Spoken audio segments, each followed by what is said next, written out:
नमस्कार दोस्तों, मैं पूजा जौनपुरिया स्वागत करती हूँ अपने यूट्यूब चैनल पे। आप सभी का एक गीत सुनाने चल रही हूँ। जैसा भी लगे लाइक शेयर कमेंट जरूर करना। सुनत रहे हे राजा ननद की आवाई, सुनत रहे हे राजा ननद की आवाई।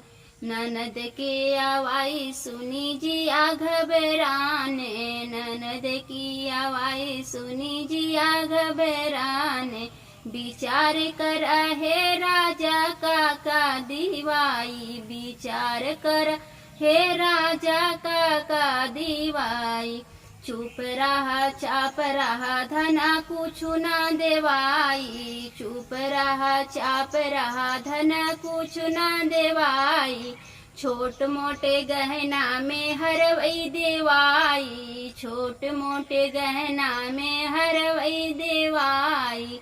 सुनत रहे हे राजा ननद की आवाई, सुनत रहे हे राजा ननद की आवाई।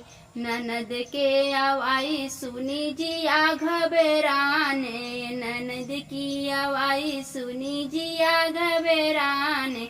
विचार कर हे राजा काका दीवाई, विचार कर हे राजा काका दीवाई।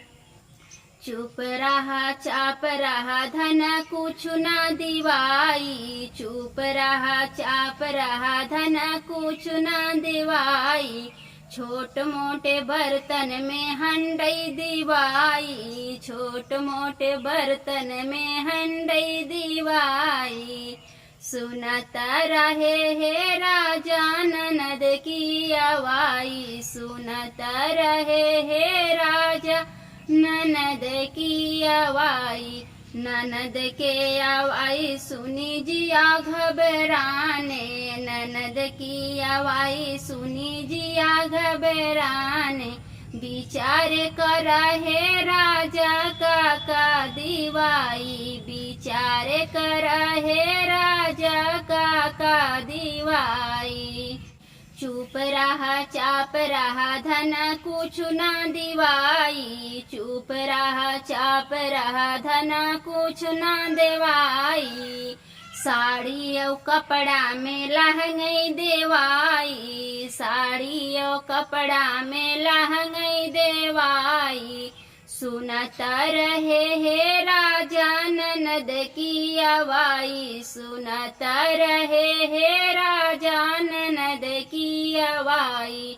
ननद के आवाई सुने जिया घबराई, ननद के आवाई सुनी जिया घबराई। विचार कर हे राजा काका दीवाई, विचार कर हे राजा काका दीवाई। चुप रहा चाप रहा धना कुछ ना दिवाई, चुप रहा चाप रहा धना कुछ ना देवाई। छोट मोटे गोरुआई में भैसई देवाई, छोट मोटे गोरुआ में भैसई देवाई। विचार कर हे राजा काका देवाई, विचार कर हे राजा काका देवाई। सुनत रहे हे राजा ननद की आवाई, सुनत रहे हे राजा ननद की आवाई। ननद की आवाई सुनी जिया घबराने, ननद की आवाई सुनी जिया घबराने।